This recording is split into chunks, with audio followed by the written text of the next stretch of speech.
सर्वधर्मस्थापकस्त्वं सर्वधर्मस्वरूपकः आचार्याणां महाचार्यो रामकृष्णाय ते नमः। यथा निर्दायिका शक्ति रामकृष्णे स्थिता धिया सर्वविद्या स्वरूपां तां शारदां प्रणमाम्यहम्।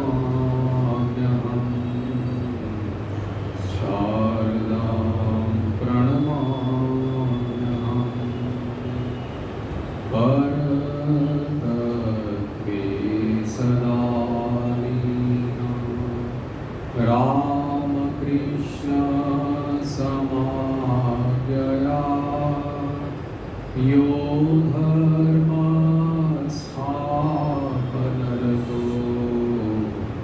वीरेशं तं नमाम्यहम्। वीरेशं तं नमाम्यहम्।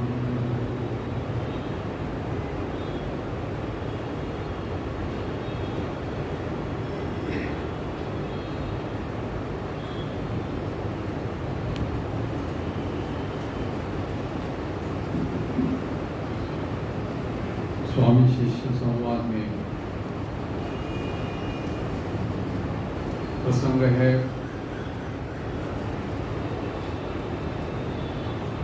बेलूर मठ के निकट ही जो नीलांबर बाबू का मकान है, वहाँ पर 1898 नवंबर का महीना है, 16वां परिच्छेद। स्वामी जी 2-3 दिन हुए कश्मीर से वापस लौटे हैं। अमरनाथ दर्शन करने के लिए गए थे। शरीर कुछ स्वस्थ नहीं था और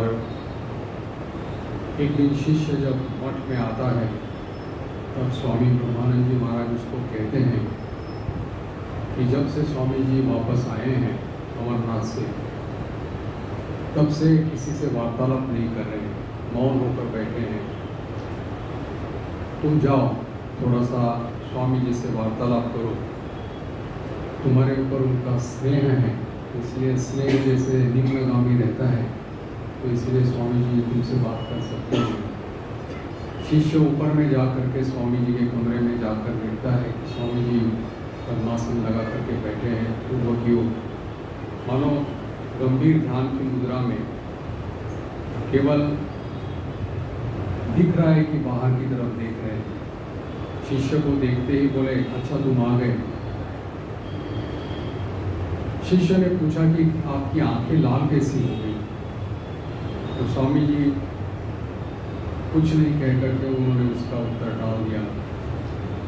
फिर कुछ देर तक ऐसे ही शांत भाव से बैठे रहे। शिष्य से ना रहा नहीं गया। फिर स्वामी जी के चरणों का स्पर्श करके उनसे पूछा कि अमरनाथ जी के दर्शन करने के बाद में आपको क्या अनुभव हो गया, या क्या आपके प्रत्यक्ष आपने क्या देखा, उसके बारे में आप बताएंगे नहीं? स्वामी जी से जैसे पाद स्पर्श हो गया तब स्वामी जी चौंक उठे और उसको कहने लगे कि जब से मैं अमरनाथ जी से वापस लौटा हूँ, तब से मानो महादेव मेरे सिर पर बैठे हुए हैं और किसी भी प्रकार से हट नहीं रहे हैं। स्वामी जी ने कहा कि अमरनाथ और फिर शिव भवानी के मंदिर में मैंने बहुत तपस्या की। स्वामी जी कहने लगे कि अमरनाथ जाते समय जो साधारण रास्ता था उसको छोड़ करके ही वो पगडंडी के रास्ते से ही, जहाँ से पहाड़ी लोग जाते हैं, उसी से वो उसी मार्ग से अमरनाथ गए थे।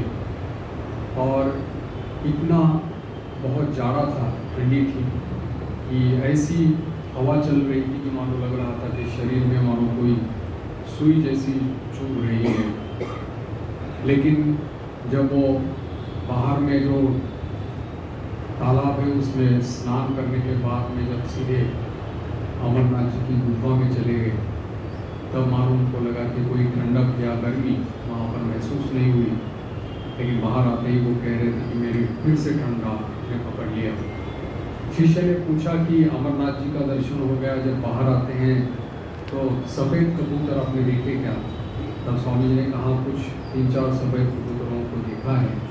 शिष्य कहता है कि इस प्रकार का देखना बहुत ही मंगलमय कहा जाता है और उसका शिव दर्शन की सफलता कही जाती है। फिर स्वामी जी ने कहा कि वहाँ से लौटने के बाद में फिर शिव भवानी जी के दर्शन करने के लिए स्वामी जी गए थे और कहते थे कि वो वहाँ पर प्रतिदिन एक मन दूध का पायस जो है वो माँ को चढ़ाते थे, हवन भी करते थे। एक दिन पूजा करते समय उनके मन में विचार आया था कि ये जो मंदिर है प्राचीन काल में यवनों ने आकर के उसको ध्वस्त कर दिया था और यहाँ के लोग कुछ नहीं कर पाए। अगर मैं उस समय होता तो चुपचाप नहीं देख पाता, मैं भी प्रतिवाद कर देता। ऐसा सोच करके उनके मन में बड़ा दुख हो गया, क्षोभ हो गया। तब उनको भीतर से माँ की वाणी सुनाई पड़ी कि ये मंदिर जो ध्वंस हुआ है वो मेरी इच्छा से हुआ है और मेरी इच्छा से ही मैं इस जीर्ण मंदिर में रह रही हूँ। अगर मेरी इच्छा होती तो मैं इसी मंदिर को 7 मंजिल की सोने की इमारत बना देती। और फिर उन्होंने कहा कि तू मेरी रक्षा करता है या मैं तेरी रक्षा करती हूँ। स्वामी जी ने कहा कि इस देववाणी को सुनने के बाद में उनके मन में और कोई संकल्प नहीं रहा। तो बोलने लगे कि अभी, क्योंकि उस समय जस्ट मतलब बेलूर मठ का निर्माण ये सब काम चल रहे थे तो बोले कि अभी मठ बनाने का मैं संकल्प छोड़ दिया हूँ, यहाँ जैसी माँ की इच्छा होगी वैसे देख लिया जाएगा। शिष्य अवाक होकर के सोचने लगे और कहा कि आप तो कहते थे कि हमारे भीतर के भाव जो है उसकी प्रतिध्वनि मानो इस देववाणी के रूप में हमको सुनाई देती है, ये कैसे हो गया? स्वामी जी कहते हैं कि भीतर हो या बाहर, जब इस प्रकार की अशरीरी वाणी जब सुनाई पड़ती है तब उसको मिथ्या कैसे कह सकते हैं? जैसे कि स्पष्ट रूप से मुझे सुनाई पड़ा, जैसे कि लोग जैसे वार्तालाप करते हैं वैसे मैंने सुना, ठीक उसी प्रकार से। स्वामी जी की बात शिष्य ने मान ली और कहा कि फिर दूसरी बात उन्होंने छेड़ दी, कहा कि महाराज ये जो सब भूत प्रेतादि योनियों की बात सुनी जाती है, शास्त्रों में भी इसका समर्थन किया गया है, क्या ये सब सत्य है? स्वामी जी कहते हैं कि अवश्य सत्य है। जिसको तुम देख नहीं सकते उसको सत्य नहीं ऐसा कैसे कह सकते हो? हमारी दृष्टि के बाहर मानो हजारों ब्रह्मांड है, घूम रहे हैं, हमको दिख नहीं पड़ते, इसका मतलब ये नहीं कि उसका अस्तित्व है नहीं। वैसे ही इस प्रकार की भूत प्रेत योनियाँ हैं। अब इसके ऊपर ज़्यादा ध्यान न दे करके हमारे भीतर में जो आत्मस्वरूप चैतन्य स्वरूप जो है उसका प्रत्यक्ष करना ही हमारा कर्म कर्तव्य है। और अगर ऐसा हो पाएगा, हमारे स्वरूप की उपलब्धि अगर हमको हो जाएगी तो ये सब भूत प्रेत जो है हमारे दास हो जाएंगे। शिष्य बोल रहा है कि ऐसा अनुमान होता है कि उनको देखने से कम पुनर्जन्म के ऊपर विश्वास दृढ़ हो जाएगा और यह परलोक के ऊपर विश्वास हो जाएगा। स्वामी जी फटकारते हुए कहते हैं कि तुम तो महावीर हो, परलोक पर विश्वास करने के लिए क्या भूत प्रेतों को देखना जरूरी है? इतने शास्त्र पढ़े, इतने विज्ञान पढ़े, इतने धर्म ग्रंथ पढ़े और अंत में आत्मज्ञान लाभ करने के लिए क्या भूत प्रेतों का दर्शन करना जरूरी है? कैसी बात है? शिष्य ने कहा कि आपने स्वयं कभी इस प्रकार के भूत प्रेत को देखा है? स्वामी जी ने कहा कि इस प्रकार के कुछ अनुभव उनको हुए हैं, लेकिन उनके द्वारा जो खबर उनको मिलती थी वो ठीक नहीं थी। लेकिन कभी कभार तीर्थ क्षेत्र में जाकर के उस प्रेतात्मा के उद्देश्य से जब उन्होंने प्रार्थना की थी तो वो मुक्त हो गया था। शिष्य ने पूछा कि श्राद्धादि के जो कर्म रहते हैं उससे क्या कभी प्रेतात्माओं की वृत्ति होती है या नहीं। स्वामी जी ने कहा ये सब कुछ संभव है। शिष्य ने प्रमाण मांगा तो उन्होंने कहा कि और किसी दिन मैं तुमको ये सब समझा दूंगा, लेकिन वो दिन नहीं आया और कभी स्वामी जी के साथ इस प्रकार की मुलाकात या वार्तालाप की कभी उनके साथ नहीं हुआ। इसके बाद परिच्छेद 17 में वही नीलांबर बाबू का मकान है। स्वामी जी वहाँ पर अभी संस्कृत या संस्कृत के ग्रंथों की आलोचना में सबके साथ तत्पर रह रहे हैं। उसी समय उन्होंने 2 स्तोत्रों की रचना की थी। एक आचंडाला प्रतिहतरयो यस्य प्रेम प्रवाह, ये एक स्तोत्र उन्होंने रचना की थी। और दूसरा जो हम लोग गाते हैं वो ओम ह्रीम ऋतम त्वं चलो, वो भी उसी के भी स्तोत्र वहाँ पर उन्होंने रचना की थी। शिष्य उस समय जब मठ में आ गया तब ये स्तोत्र उनको उसको दे दिया और कहा कि इसमें कोई दोष हो तो देख लो, छंद या इसमें कोई अगर सुधार ना हो तो देख लेना। शिष्य ने उसे ले लिया और उसकी एक नकल उतार दी और स्वामी जी उसके साथ में लगातार 2 घंटे तक संस्कृत में बातचीत करने लगे। शिष्य का कहना है कि ऐसी सुललित संस्कृत भाषा उसने जीवन में कभी नहीं सुनी थी। शिष्य ने जब इस स्तोत्र की नकल उतार दी तब स्वामी जी उससे कहने लगे कि कभी कभी भाव में तन्मय होकर के जब लिखा जाता है तब कभी कभी व्याकरणगत भूल हो सकती है, इसलिए कहता हूँ कि तुम लोग थोड़ा उसमें सुधार करना है तो कर लो। शिष्य कहता है कि ये भाषा का दोष नहीं है, उसको आर्ष प्रयोग कहते हैं। स्वामी जी ने कहा कि तुम तो बोल दिए लेकिन साधारण लोग इसको कैसे समझेंगे। उस दिन मैंने हिंदू धर्म के बारे में निबंध लिखा था तो तुम लोगों में से किसी ने कहा था कि ये भाषा कैसी हो गई। मेरा अनुमान है कि सब वस्तुओं की तरह में भाषा और भाव जो है धीरे धीरे फीके हो जाते हैं और अब ठाकुर के आगमन से फिर इस भाव और भाषा में एक मानो नवीन प्रवाह आ गए हैं। अब इसको नई तरह से नए सांचे में उसको ढालना पड़ेगा। अब देखो ना, बोल रहे हैं कि जैसे प्राचीन समय के सन्यासियों की तरह अगर चाल ढाल उसका आचरण व्यवहार अगर हो जाए तो अभी के सन्यासियों के साथ में उनकी नवीन परिपाटी जैसी बन रही है उसको तुलना करके देखो। अवश्य इसके विरुद्ध में समाज में प्रतिवाद तो हो रहा है, लेकिन आजकल इन्हीं सन्यासियों को प्रचार कार्य के लिए दूर दूर जाना पड़ेगा और अगर प्राचीन सन्यासियों की तरह वेशभूषा करके अगर वो मानो जाए तो एक तो जहाज में प्रवेश नहीं मिलेगा और दूसरी बात अगर किसी भी तरह से मानो अगर वो विदेश में पहुंच भी गए तो उनको सीधे कारागृह में बंद कर दिया जाएगा। तो इसलिए सभ्यता और समयोपयोगी समय जो रहता है उसके साथ साथ कुछ परिवर्तन सब विषयों में होता रहता है। स्वामी जी कहते हैं कि अभी बंगला भाषा को भी मैं नए सांचे में ढालने की कोशिश कर रहा हूँ।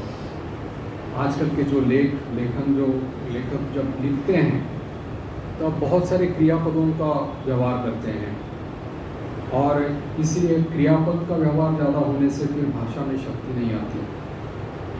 तो विशेषण के द्वारा अगर क्रियापद का प्रयोग किया जाए या भाव प्रकट किया जाए तो भाषा की ओजस्विता और बढ़ जाती है। तो स्वामी जी शिष्य को कह रहे हैं अब से ऐसी प्रचेष्टा करना कि ज़्यादा से ज़्यादा विशेषणों के द्वारा क्रियापदों के भाव करो। क्रियापद का व्यवहार यानी कि उसका प्रयोग जितना कम कर सकते हैं उसका करो। वो तो क्रियापद का ज़्यादा यूज यानी कि प्रयोग करने से भावों को विराम मिलता है और वो दुर्बलता का एक चिन्ह है। जैसे बार बार सांस लेना, जैसे शीघ्र शीघ्र श्वास लेना जैसे दुर्बलता का चिन्ह है, वैसे ही क्रियापदों का बार बार प्रयोग करना ये एक दुर्बलता का चिन्ह है। इसलिए स्वामी जी कह रहे हैं कि बांग्ला भाषा में इसलिए अच्छी वक्तृताएँ नहीं दी जा रही है। स्वामी जी शिष्य को कह रहे हैं, विनोद में कह रहे हैं कि दाल भात खा कर के जैसे तुम लोग उनका शरीर हो गया है, वैसी भाषा भी वैसी हो गई है। इसलिए खान पान, चाल चलन, भाव, भाषा, भंगिमा, आचरण, व्यवहार सब में बोलते हैं कि तेजस्विता लानी पड़ेगी, प्राण का संचार करना पड़ेगा, प्राण का स्पंदन उसमें होना पड़ेगा, नस नस में रक्त का प्रवाह प्रेरित करना पड़ेगा, और तब तो तुम लोग इस जीवन संग्राम में कहीं बच सकोगे। नहीं तो फिर ये देश जैसे तामसिकता में डूबा हुआ है, वैसे और मृत्यु की तरफ और बढ़ता जाएगा। शिष्य कहता है कि बहुत दिनों से हमारे देश में एक प्रकार का स्वभाव ऐसा बना आया हुआ है, क्या इसमें परिवर्तन हो सकता है? स्वामी जी कहते हैं कि मैंने जैसे तुमको बतलाया वैसे तुम नवीन भाव को लेते क्यों नहीं, उसको सीखते क्यों नहीं? तुम्हारा देखकर 5-10 लोग और सीख जाएंगे, और आगे चल कर के तुम उन लोगों को देखकर और 50 लोग समझ पाएंगे। अगर मेरे इस भाव को तुम समझ नहीं पाओगे तो मैं समझूंगा कि केवल तुम बातों में पंडित हो, लेकिन काम करने के समय मूर्ख हो। शिष्य ने कहा कि आपके ये वचन सुन करके मुझे बड़ा साहस आता है, उत्साह आता है, बल आता है हृदय में। स्वामी जी कहते हैं कि हृदय में धीरे धीरे बल इस प्रकार से लाना ही पड़ेगा। अगर एक यथार्थ मनुष्य बन जाए तो बोलते हैं कि लाखों वक्तृताओं का फल जो है मिल जाएगा। मन और मुख एक करके भावों को अगर जीवन में कार्यान्वित करना पड़ेगा। इसी को ठाकुर कहते थे कि भाव के घर में किसी भी प्रकार की चोरी नहीं होनी चाहिए। सब विषयों में प्रैक्टिकल बनना। यहाँ पर हिंदी में अनुवाद किया है व्यावहारिक, गलत शब्द व्यवहार किया है। व्यावहारिक प्रैक्टिकल का अर्थ स्वामी जी यहाँ पर कहना चाहते हैं कि जितने भी भाव है, जितने भी मत है, उसको कार्यकरी बनाना पड़ेगा। व्यावहारिक तो एक बहुत बड़ा व्यापक शब्द होता है, लेकिन यहाँ उनका कहने का मतलब है कि उसको कार्यकरी बनाना पड़ेगा। अपने भाव या अपने मत जो है उसको कर्म के द्वारा उसको कार्यकरी बनाना पड़ेगा। बोल रहे हैं कि केवल हमारे देश में मत जो है, क्योंकि बहुत सारे तीर्थ क्षेत्र पड़े हुए हैं, बहुत सारे संत महात्मा महापुरुष हो गए, उनके द्वारा प्रचार किए गए संप्रदाय विशेष बहुत सारे मत भी प्रचलित है। अब सब ऐसी अवस्था हो गई है ना कि जैसे बोल रहे हैं कि इन मतों के प्रादुर्भाव से या मतों के नीचे में पूरा समाज दबा पड़ा हुआ है। ठाकुर के जो संतान होंगे वो सब इस भावों को कार्य में परिणत करने का उपाय दिखाएंगे, और इसमें अगर समाज का विरोध भी होता है तो होने दो, एकाग्र मन से हम लोगों को अपना काम करना पड़ेगा। ये बहुत बड़ी बात यहाँ पर कही है। इसीलिए स्वामी जी ने एक जगह पर निवेदिता को जो पत्र लिखा था उसमें कहा था कि religions of the world have become lifeless mockeries. ऐसे बोले प्राणहीन हो गए, सभी धर्म जो है प्राणहीन हो गए, मॉकरीज तिरस्कृत हो गई इसके कारण में, क्योंकि उसमें कोई विशेष भाव नहीं, स्पंदन नहीं, चैतन्य नहीं। उसमें बोलते हैं कि ऐसा what the world wants is character. अभी चाहिए चरित्र, और जिस चरित्र में निस्वार्थ भाव हो और निस्वार्थ प्रेम हो, जो प्रेम ऐसा प्रेम कि एक एक शब्द मानो उसके प्रेम का प्रभाव जो के कारण मानो वज्राघात के समान सबके ऊपर माने कुशाघात करे। तो इस प्रकार की अभी ज़रूरत वहाँ पर है। इसलिए कह रहे हैं कि प्रैक्टिकल स्वामी जी जैसे कहते हैं कि ये सभी भावों को कार्य में परिणत करना हम लोग सीखना चाहिए, क्योंकि ठाकुर का ये नया भाव है। और स्वामी जी का ये हमेशा ही सतत प्रयास रहा है कि कोई भी चीज़ को, जैसे थियरी जो भी है, मतवाद जो भी है, उसको जब तक कार्य में परिणत नहीं होता तब तक उसकी कोई उपयोगिता नहीं रहती। इसलिए ठाकुर से ही मानो उत्तराधिकार सूत्र से जो स्वामी जी ने ये सब पाया था, उसी में उन्होंने कहा था कि ये सब कार्य में परिणत। इसलिए उन्होंने शब्द का व्यवहार भी चयन भी जो किया था कि प्रैक्टिकल वेदांत जिसको कहा था कि जो वेदांत जो है वो कार्यान्वित होने वाला, कार्यकरी होने वाला, कार्य में यानी कि परिणत होने वाला ऐसा वेदांत उन्होंने वो चाहते थे। और इसीलिए इस वेदांत, क्योंकि वेदांत शब्द का जो प्रयोग स्वामी जी ने किया है वो समग्र रूप से किया है, जिसको इंटीग्रल कहते हैं।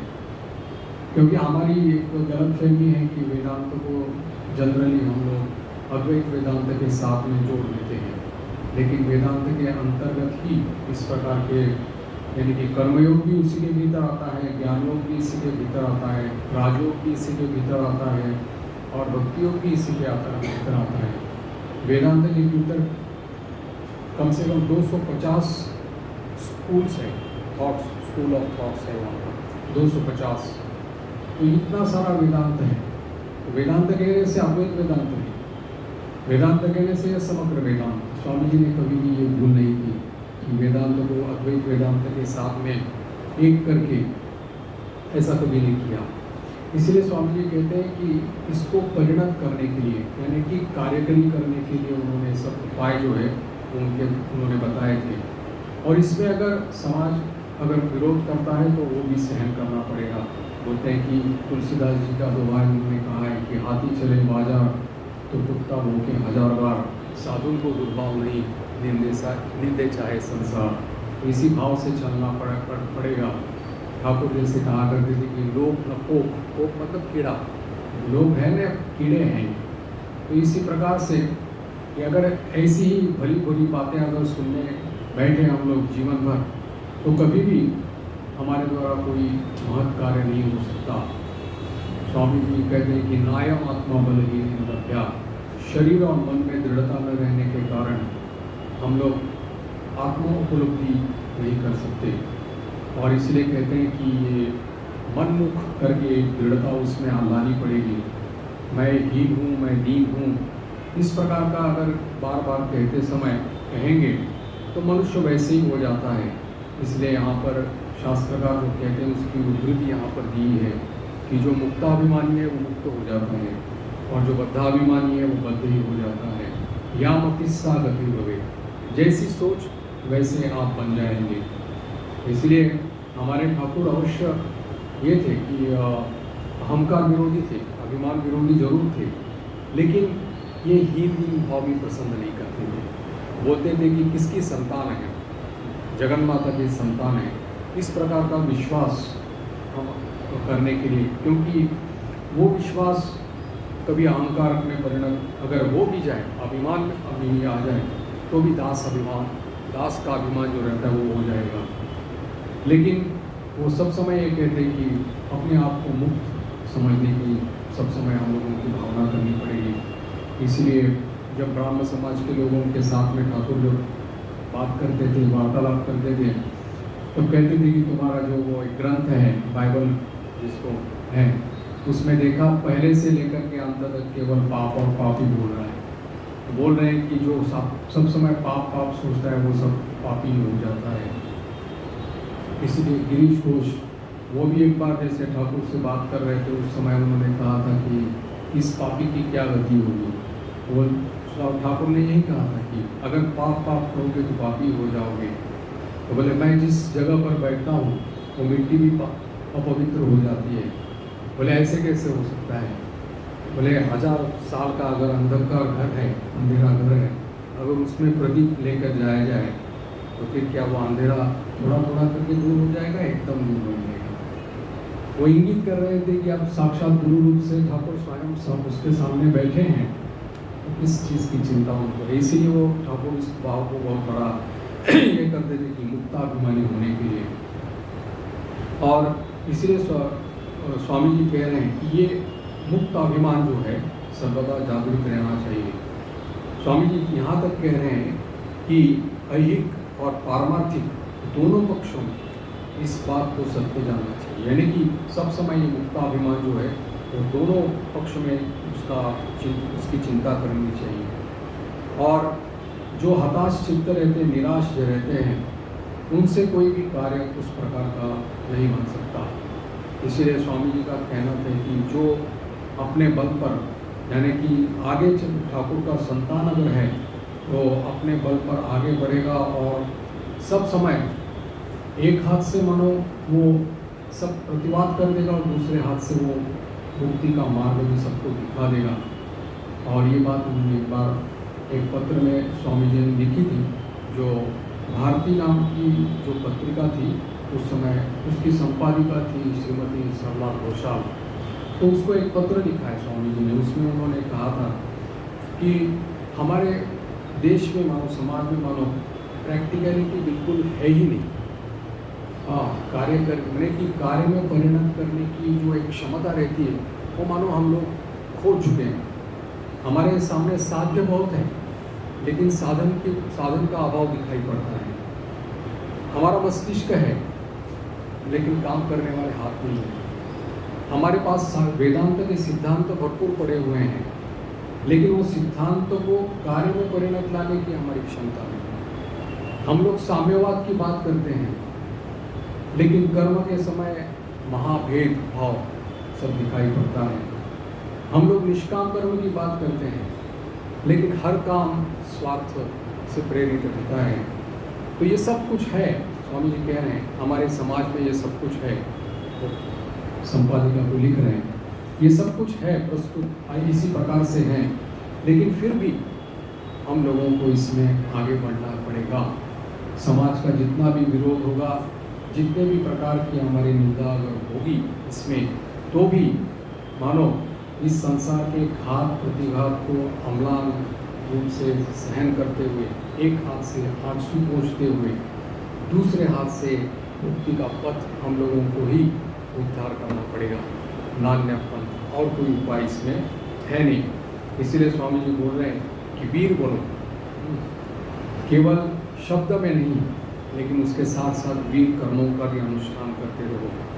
स्वामी जी बोल रहे हैं इसमें अभी जो बोल रहे हैं वो कह उनका जो सब समय उसमें उनका जो स्तोत्र जो लिखा है ना शरद चंद्र चक्रवर्ती ने, उसमें कहा है ना अभी रभी हुंकार नादित प्रचंड तांडव नृत्य। ये अभी शब्द जो है स्वामी जी को बहुत बड़ा प्रिय था। निर्भीक होना, निर्भय होना। वो बोलते हैं कि भय मत नहीं करना चाहिए। बोलते भय ही मृत्यु है, भय ही पाप है, भय ही नरक है, भय ही अधर्म है, भय ही पाप है, भय ही असत है, भय ही मिथ्या भाव है। बोलते हैं कि भय के कारण ही सब कुछ या अज्ञान दिखाई पड़ता है। अगर व्यक्ति कोई दुराचार करता है तो वो भय के कारण करता है, कोई दुष्कर्म कर रहा है वो भी भय के कारण कर रहा है। कोई ना कोई किसी न किसी कोने में होने की एक आशा ये रहती है, मन में रहती है, तो भय उसके मन में है और इसी के कारण में ये दुष्कर्म या दुराचार में लगा रहता है।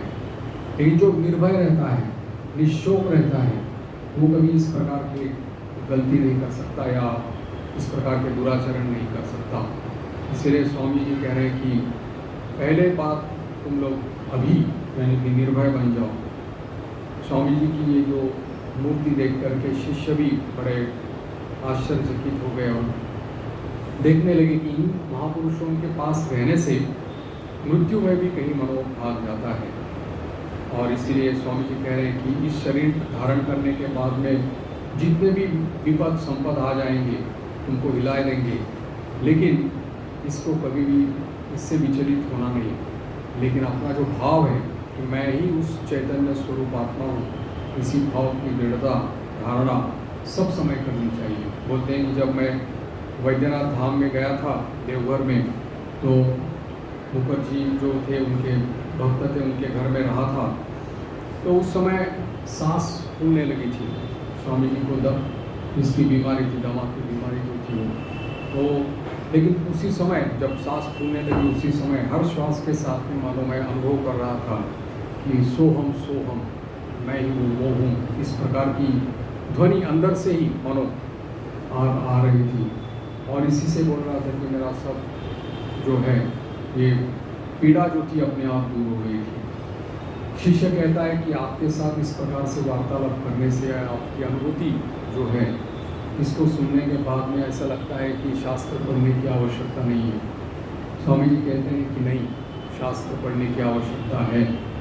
मैं अभी मठ में भी शास्त्र चर्चा जिसको कहते हैं, उसका मैं आयोजन करने वाला हूँ। इसमें वेद, उपनिषद, गीता, भागवत सभी पढ़ाया जाएगा। यहाँ तक कि अष्टाध्यायी जो है वो मैं पढ़ाऊँगा, स्वामी जी बोल रहे हैं। स्वामी जी को शिष्य पूछता है कि आपने पाणिनि की अष्टाध्यायी पढ़ी है? स्वामी जी कहते हैं हाँ, मैं जब जयपुर में था तब एक व्याकरण के बड़े पंडित थे, उनके पास रहता था, तो मेरी भी इच्छा हो गई अष्टाध्यायी पाणिनि पढ़ने की हो गई। तो वो बड़े व्याकरण के पंडित थे, लेकिन जैसे कहते हैं कि आदमी विद्वान बहुत हो सकता है, लेकिन जो पढ़ाने की जो टेक्निक रहती सब में नहीं रहती। तो वैसे ये पंडित थे, पढ़ाने की शक्ति उनमें नहीं थी। और 3 दिन तक स्वामी जी को पहला ही सूत्र और भाष्य उनको समझाते रहे, लेकिन तब भी स्वामी जी उसकी कोई भी किसी प्रकार की धारणा नहीं कर सके। तो अध्यापक पंडित जी ने उनसे कहा था कि 3 दिन तक मैंने आपको पढ़ाया और 3 दिन में आप कुछ भी ग्रहण नहीं कर पाए, तो ऐसा लगता है कि मुझसे कुछ बनने वाला नहीं है, मैं आपको कुछ समझा नहीं पाऊँगा। स्वामी जी को बहुत बड़ा अनुशोचना हो गई मन में, और फिर उन्होंने बोला कि मैं निद्रा और भोजन त्याग दिया और उस सूत्र और भाष्य को लेकर बैठा रहा। 3 घंटे उसके साथ लगा रहा। तो पूरा भाष्य जैसे मानो हाथ में फल जैसा रहता है, वैसे हमारे सामने प्रत्यक्ष हो गया। और उसी की व्याख्या और पूरे जो उसका उनको प्रकाश हुआ था, वही जाकर के उनको कहा। तो उन्होंने कहा 3 दिन मैं आपको समझा नहीं पाया, आप 3 घंटे में कैसे इस प्रकार से समझ पाए, और उसकी पूरी अच्छी तरह से व्याख्या की। तो स्वामी जी ने कहा है कि मन की एकाग्रता रहने से सब सिद्ध हो जाता है, यहाँ तक कि पर्वत भी चूर्ण हो सकते हैं। शिष्य कहता है कि आपकी सभी बातें अद्भुत लग रही हैं। स्वामी जी कहते हैं कि अद्भुत बोल करके कोई बात है नहीं, केवल अज्ञान है, अंधकार है। इसीलिए अगर ये अज्ञान का आवरण अगर हट जाएगा तो जो आत्मा अंदर में अपने भीतर में है, चैतन्य जो हमारे भीतर है, वो स्वयं प्रकाशित है, उसको प्रकाशित करने की कोई आवश्यकता नहीं पड़ेगी, वो अपने आप प्रकाशित हो जाएगा। जिसको जानने से सब कुछ जाना जाता है, उसको जानना चाहिए, उसके ऊपर चिंतन करना चाहिए। तब बोलते हैं कि शास्त्र का जो अर्थ है वो अपने आप अपनी बुद्धि में प्रतिभात होने लगेगा। स्वामी जी कहते हैं कि जब प्राचीन ऋषियों को अगर ऐसा हुआ है तो हम लोगों को क्यों नहीं होगा? हम भी तो मनुष्य हैं। अगर एक व्यक्ति के जीवन में इस प्रकार का अगर प्रयास सफल होता है तो इसका मतलब ये और लोगों के जीवन में भी ये प्रयास सफल होगा ही, क्योंकि history repeats itself, Swami ji कह रहे हैं, और वही बार बार होता है, क्योंकि ये सब में व्याप्त है, एक ही समान है। इसीलिए आप याद करेंगे कि पाश्चात्य देश में द्वितीय बार यात्रा करने के पहले स्वामी जी ने बेलूर मठ में सन्यासी ब्रह्मचारियों का जो व्याख्यान दिया था, वो आपके इसमें है, भारतीय व्याख्यान में उसमें उसके अंतर्गत है। उसमें उन्होंने कहा था कि वो ऋषि जो प्राचीन काल में थे वो गए, उनके साथ उनके मतवाद भी चले गए।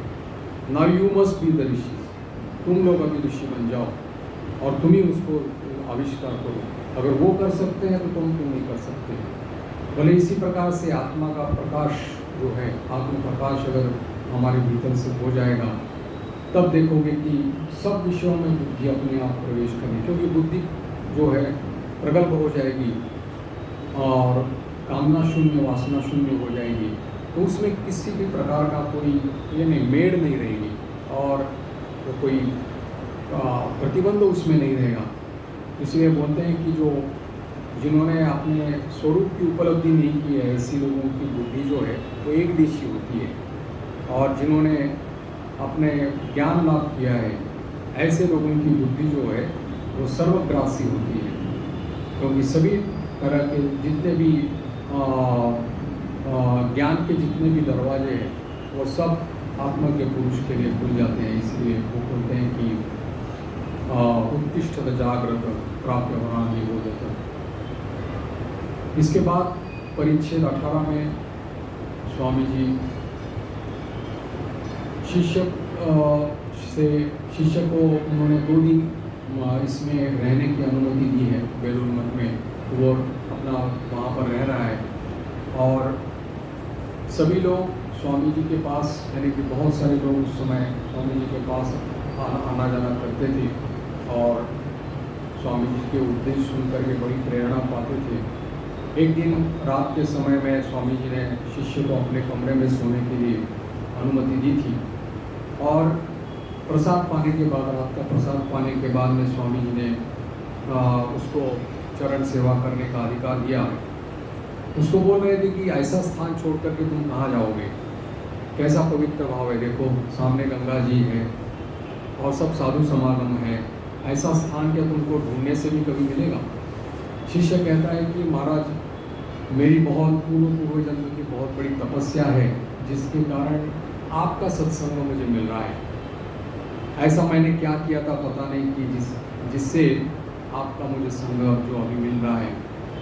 और कृपया ऐसा उपाय कीजिएगा कि मेरा मन फिर से माया मोह में नहीं जाए।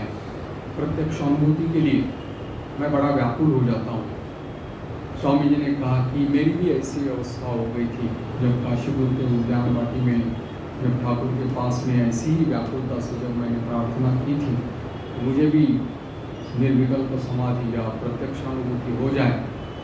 तब उस समय एक दिन गुरुदेव की कृपा से उस प्रकार की निर्विकल्प समाधि मुझे लग गई थी। तब मैं अपने शरीर को खोज नहीं पाया, कहाँ है मेरा शरीर समझ नहीं पाया। मानो सब एकाकार हो गया, सब एक इसमें ब्रह्म में मानो लीन हो गया। मेरा मैं खोज करके नहीं पाया, लेकिन कुछ लगा कि ऐसा कुछ अहम भाव उसमें थोड़ा सा है और इसी के सहारे मैं फिर से वापस चला आ गया। और जो जिसको लेकिन उस अवस्था ऐसी थी कि वहाँ भाषा और भाव जो है वो प्रकाश नहीं कर सकते, जिसको शास्त्रों में अवांग मनस गोचर कहा है। और उसकी उपलब्धि उस समय हुई थी, क्योंकि साधक जब तक कहता है कि या सोचता है कि मैं ब्रह्म हूँ, तब तक उसको वो परोक्ष ज्ञानी रहता है, अप्रत्यक्ष ज्ञानी रहता है। क्योंकि मैं एक अलग हो गया, ब्रह्म और एक हो गया, दो चीज़ और हूँ, ये इस प्रकार से। लेकिन वो एक ऐसी अवस्था है कि जहाँ मैं भी नहीं रहता, ब्रह्म भी नहीं, मतलब इस प्रकार की केवल अनुभूति रह जाती है। जैसे कहा करते थे कि ठाकुर कहा करते थे कि नमक का पुतला जब समुद्र की गहराई नापने के लिए गया तो क्या हो जाता है, गल गया, खबर कौन देगा। तो इसी प्रकार की वो अवस्था हो जाती है। मैंने उस अवस्था को प्राप्त करने के बाद में बहुत बड़ी कोशिश की फिर से निर्विकल्प समाधि लगाने की, लेकिन कर नहीं पाया। फिर गुरुदेव से मैंने कहा कि मुझे इस निर्विकल्प समाधि के बारे में, तब गुरुदेव ने कहा कि अगर ये अवस्था तुमको प्राप्त हो जाएगी तो माँ का काम कौन करेगा। इसलिए अभी जो कुछ तुमको माँ ने सब कुछ दिखा दिया है, अब जब काम खत्म हो जाएगा तब फिर से उस अवस्था तुमको प्राप्त हो जाएगी। शिष्य पूछता है कि ठीक निर्विकल्प समाधि अगर लग जाए तो फिर अहम ज्ञान का आश्रय लेकर फिर से इस द्वैत राज्य में कैसे प्रवेश कर सकता है कोई। स्वामी जी कहते हैं कि एकमात्र अवतारी पुरुष जो है वही जीवों की मंगल कामना के करके समाधि से वापस लौट सकते हैं। साधारण जीवों का लेकिन इसमें उत्थान नहीं होता, क्योंकि जैसे कि 21 दिन के बाद में निर्विकल्प समाधि के बाद में उनका शरीर जो है सूखे पत्ते की तरह झड़ करके खत्म हो जाता है। लेकिन जब शिष्य पूछ रहा है कि जब मन लुप्त हो जाता है और समाधि लग जाती है और मन की कोई लहर ही नहीं, उसमें वृत्ति चित्त वृत्ति नहीं है, तो फिर कौन सा विक्षेप या कौन सा अहम वृत्ति लेकर के वो वापस संसार में लौट पाता है। जब बन ही नहीं रहा तब कौन वापस दैत राज्य में आता है, क्योंकि उसमें मनोनाश कहते हैं, मन का नाश हो जाता है। स्वामी जी कहते हैं कि शास्त्रों का अभिप्राय है कि उसको निर्विकल्प समाधि में पुनरावृत्ति नहीं होती, लेकिन अवतारी पुरुषों के जीवन में मंगल कामना जो रहती है, एकांश वासना जो रहती है, शुभ वासना की इच्छा, वो रख लेते हैं और उसी का आश्रय करके फिर से वो द्वैत भूमि में मैं तुम ये जो द्वैत भाव है उसमें वापस आ जाते हैं। फिर शिष्य का प्रश्न है कि अगर एकाग्र वासना इस प्रकार की अगर रह जाए, अगर शुभ वासना भी कहे उसको, तो भी कैसे निर्विकल्प समाधि लग जाती है? क्योंकि शास्त्र में कहा है कि निर्विकल्प समाधि में तो सब कुछ विराम हो जाता है, समस्त इसका उपशम हो जाता है। स्वामी जी कहते हैं कि तो फिर महाप्रलय के बाद सृष्टि कैसे हो जाती है, ये बताओ। महाप्रलय में तो सब कुछ ब्रह्म में ही हो जाता है, लेकिन लय होने के बाद में भी फिर से सृष्टि हो जाती है, फिर सृष्टि प्रवाहकार से चलती रहती है। और ठीक इसी प्रकार से ही अवतारी पुरुष भी वो निर्विशेष उस अवस्था में जाते हैं और फिर वो उत्थान भी उसका हो जाता है, केवल मंगल कामना के कारण ही। शिष्य कहता है कि लय काल में पुनः सृष्टि का बीज जो है वो ब्रह्म में लीन रहता है, और वह महाप्रलय लेकिन निरोध समाधि तो है नहीं, तो ये कैसे हो सकता है? स्वामी जी कहते हैं कि इसके उत्तर में मैं कहूँगा कि ब्रह्म में किसी गुण का अस्तित्व नहीं है या निर्लिप्त है, उसके द्वारा इस सृष्टि में बहिर्गत होना यानी प्रोजेक्शन जिसको कहते हैं, वो कैसे संभव है? क्योंकि निर्लिप्त है। शिष्य कहते हैं कि जिसको हम लोग सृष्टि कहते हैं वो वास्तव में है ही नहीं, वो भ्रम है, केवल दिखाई पड़ता है, प्रतीति है। जैसे कि रेगिस्तान में जल दिखाई पड़ता है, वैसे ही ये भाव वस्तु जो ब्रह्म है उसमें ये अज्ञान रूपी या माया रूपी प्रपंच जो है वो केवल दिखाई पड़ता है। स्वामी जी कहते हैं अगर ये सृष्टि अगर मिथ्या ही है तो फिर जीव जो है वो निर्विकल्प समाधि को प्राप्त होता है और समाधि से व्युत्थान होता है, वो भी मिथ्या मानना पड़ेगा, क्योंकि जीव स्वतः ब्रह्म स्वरूप है। उसमें किसकी बंधन कैसे है और मुक्ति कैसी? उसमें बंधन की अनुभूति हो रही मतलब माया के राज्य में, और तुम मैं आत्मा हूँ ऐसा जो तुम अनुभव करना चाहते हो तो फिर वो भी भ्रम हो जाएगा, क्योंकि तुम तो मुक्त हो, नित्य मुक्त हो, पहले से ही ब्रह्म हो। तो इसीलिए समाधि लाभ करना जो चाहते हो वही तुम्हारा बंधन हो जाएगा। शिष्य कहता है कि ये तो बड़ी कठिन बात है, यदि मैं ब्रह्म ही हूँ तो सर्वदा इस विषय की अनुभूति तो नहीं होती, क्योंकि स्वामी जी कहते हैं कि इसमें द्वैत राज्य में भूमि में ही हमारा मन रहने के कारण में वो अनुभव होता रहता है, और अगर उसकी अनुभूति करनी है तो उसके लिए किसी साधन यानी करण की आवश्यकता है, और मन ही हमारा करण है, और मन तो जड़ है, जड़ से चैतन्य का साक्षात्कार नहीं हो सकता। और क्योंकि मन को प्रकाशित करता है उसके पीछे जो चैतन्य स्वरूप आत्मा है वो है, इसलिए पंचदशीकार कहते हैं कि ये जो चित स्वरूप आत्मा है उसका प्रतिबिंब उसके ऊपर होता है, मन के ऊपर में, इसीलिए वो हम लोगों को मन प्रकाशित होता हुआ दिखाई पड़ता है, वास्तव में नहीं, क्योंकि मन जड़ है। इसलिए कहा है कि ये अगर शुद्ध चैतन्य स्वरूप आत्मा अगर उसमें न हो तो मन के द्वारा उसकी अनुभूति हो नहीं सकेगी, किसी भी विषय की अनुभूति नहीं हो सकेगी। इसीलिए कहते हैं कि मन के परे पहुंचना पड़ेगा, ऊपर जाना पड़ेगा, और उसके ऊपर में तो कोई मन के ऊपर में तो कोई करण तो है नहीं, तो इसलिए कहा है कि एक आत्मा ही है। तो इसलिए कहा कि करण स्थानीय भी यानी करण जो है वो भी तो आत्मा ही हो गया, तो कर्ता भी आत्मा हो गया, कर्म भी आत्मा हो गया और करण भी आत्मा हो गया। इसलिए श्रुति कहती है विज्ञातार मरे तीन विजानिया, हु नोज तो नो, ज्ञाता को कौन जान सकता है, और ज्ञाता को अगर कोई जानने वाला है तो उसको जानने वाला और कौन है, उसको जानने वाला फिर और कौन है। ऐसे करते करते फिर अनवस्था दोष आ जाता है, जिसको एड इन्फिनिटम कहा जाता है। तो एक जगह रुकना पड़ता है और कहा जाता है कि यहाँ पर इसलिए कहा है कि ज्ञाता को कौन जान सकता है। तो इसका निचोड़ ये हो गया कि द्वैत भूमि के ऊपर ऐसी एक अवस्था है जहाँ कोई कर्ता कर्मकरण कोई भाव है ही नहीं, और यहाँ पर केवल मनोनाश हो जाता है। और यहाँ पर जो हम लोग कहते हैं कि प्रत्यक्ष करना या अनुभूति जो होती है वो अनुभूति इटसेल्फ इसको कहा जा सकता है, क्योंकि भाषा की एक सीमा है, इसलिए भाषा में प्रकाश नहीं हो सकता। इसी को शंकराचार्य अपरोक्षानुभूति कहते हैं। और इसी अपरोक्षानुभूति होने के बाद में अवतारी पुरुष मात्र या ईश्वर कोटि महापुरुष जो रहते हैं वो वापस आते हैं इस पृथ्वी पर, क्योंकि उनको जीवों के लिए, अज्ञानी जीवों के लिए मार्गदर्शन करना रहता है। अगर वो लोग वापस नहीं आते तो ये शास्त्र कैसे पैदा होते? शास्त्रों में बहुत सारे, जैसे उपनिषद है, भागवत है, गीता है, या सभी ये है, ये सब शास्त्रों की उत्पत्ति कैसे हो सकती है? क्योंकि शास्त्र क्या है? आप्तवाक्य है। आप्त मतलब जो पूर्ण काम, ब्रह्मज्ञानी महापुरुष है, उन्होंने जो अनुभव किया, समाधि में जो अनुभव किया, उसको भाषा में प्रकाश करने की जो उन्होंने कोशिश की, वही शास्त्र है। प्रकाश करने की कोशिश की, पूरी तरह से तो कर नहीं पाए, क्योंकि शब्दों की एक मर्यादा है, इसलिए नहीं कर पाए।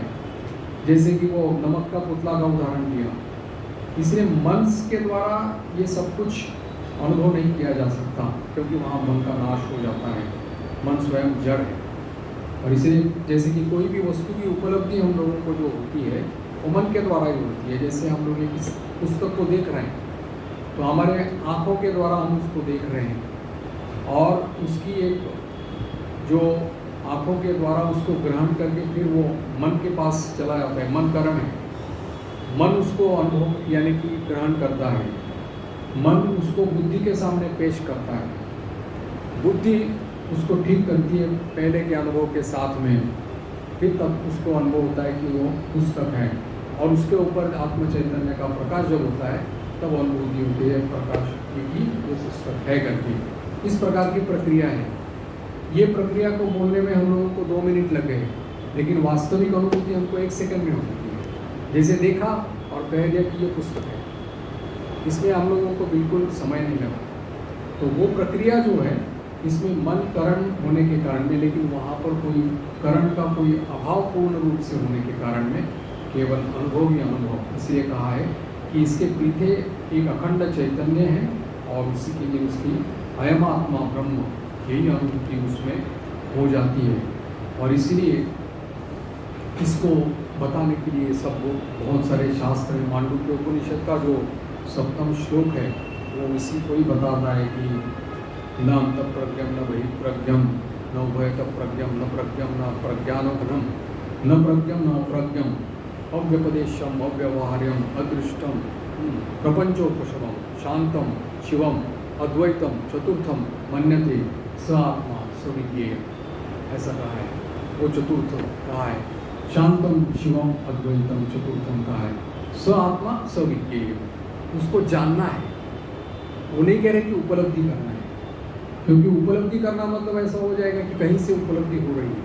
ये भी नहीं कह रहे हैं कि प्राप्त करना है, क्योंकि वो प्राप्त वस्तु है, हम हैं, स्वरूप हमारा है, बस उसके ऊपर आवरण पड़ा है, इसलिए हम लोग जान नहीं पाते। इसलिए शास्त्रों में उसको प्राप्ति कहते हैं कि जो प्राप्त है उसी को ही हम लोगों ने जान लिया। इसलिए कहा स आत्मा सविज्ञेय, उसको जानना है, बस उसकी उपलब्धि नहीं करनी है।